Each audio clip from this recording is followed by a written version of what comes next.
মানে কিছু খুঁজে পাচ্ছি না, কি বলবো। যেখানে বাংলার মাননীয় মুখ্যমন্ত্রী 24 ঘন্টা 365 দিন মানুষের সেবায় নিজেকে নিয়োজিত করেছেন, আর সেখানে কেন্দ্রের সরকার একদম ওপরতলায় ওপর মহলে বসে বসে ওপরের মানুষগুলোকে আরো ওপর দিকে দেওয়ার চেষ্টা করছে। এবারে ওরা যদি নিচে হঠাৎ করে ভোটের সময় এসে বলে আমাদের সাধারণ মানুষ ওনাদের পাশে আছে, আমরা কিছু বলার নেই। ওনাদের বলারটা বলুক ওনারা, আমরা মানুষের পাশে যাব, মানুষের কাছে যাব, আর মানুষ কি বলছে সেটাই আমরা বলবো। তাই আমরা জানি মানুষ উন্নয়নে বিশ্বাসী, মানুষ প্রকল্পে বিশ্বাসী, মানুষ মুখ্যমন্ত্রী মমতা বন্দ্যোপাধ্যায়কে বিশ্বাস করে, এটুকুই বলা। না, ওই জন্যই তো দরকার, এত উন্নয়ন হয়েছে বলেই আমরা একটা পাঁচালী, একটা ইস্তেহার, এই যে শব্দগুলোর ব্যবহার হচ্ছে, খাদ্য সাথী, সবুজ সাথী, শিক্ষাশ্রী, এই যে শব্দগুলো ব্যবহার হয়েছে যে প্রকল্পগুলোর নাম দিয়ে, তো এটা একটা গানের আকারে, একটা পাঁচালীর আকারে বাংলার মাননীয় মুখ্যমন্ত্রীর সাহস আছে এবং মানুষের যে পরিষেবা দিয়েছে সেই কারণে করেছেন। তো ওরা তা পারবে না, সেই জন্য ওদের গায়ে একটা জ্বালা হচ্ছে, সেই কারণে এইসব উল্টোপাল্টা কথা বলছে। কিন্তু আমাদের একদম সঠিক সিদ্ধান্ত নিয়েছেন আমাদের বাংলার মাননীয় মুখ্যমন্ত্রী, উন্নয়নের পাঁচালী করেছেন। পাঁচালীটা মানুষের বাড়ি বাড়ি আবার আমরা পৌঁছে দিচ্ছি, উন্নয়নগুলো যেমন পৌঁছে দিয়েছি, একটা ছোট্ট পাঁচালীর মতো মানুষের কাছে আমরা পৌঁছে যাচ্ছি পাঁচালীর গানটা নিয়ে।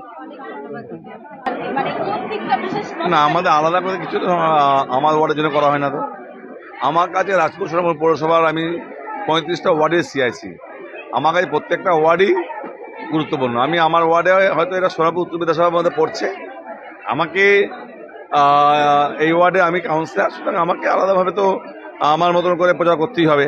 তো আমি সোনাপুর উত্তর বিধানসভার সব করা ওয়ার্ড অঞ্চলে প্রচার করছি।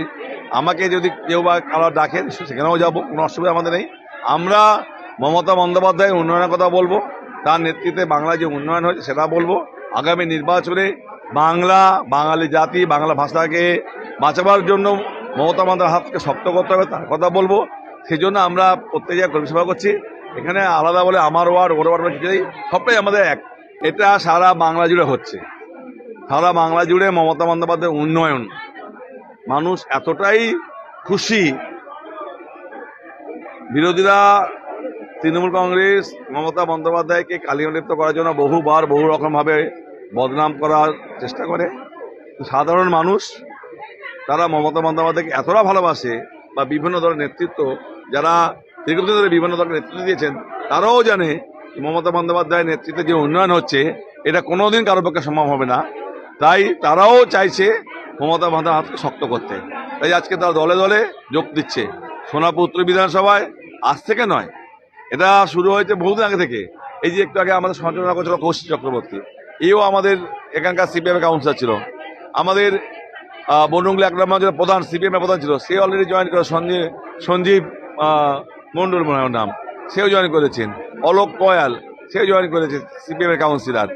বিজেপি থেকে, সিপিএম থেকে সাধারণ কর্মী সমর্থক, এই যে আমাদের আকবর খান বসে আছে বনরুংলা 2 নম্বর গ্রাম পঞ্চায়েত থেকে, ওর কাল গত পরশুদিন কর্মী সভাতে CPM party committee, CPM party member, বিজেপির নেম মেম্বার, তারা দলে দলে যোগ দিচ্ছে।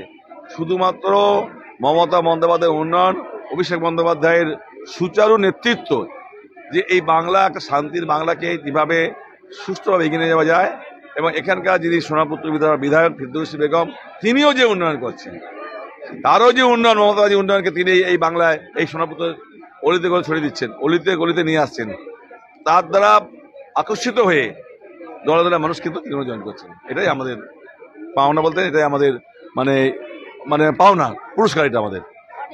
সবাইকে ধন্যবাদ। সামনেই বিধানসভা ভোট, আপনার ওয়ার্ড থেকে কিভাবে প্রচার সারবেন?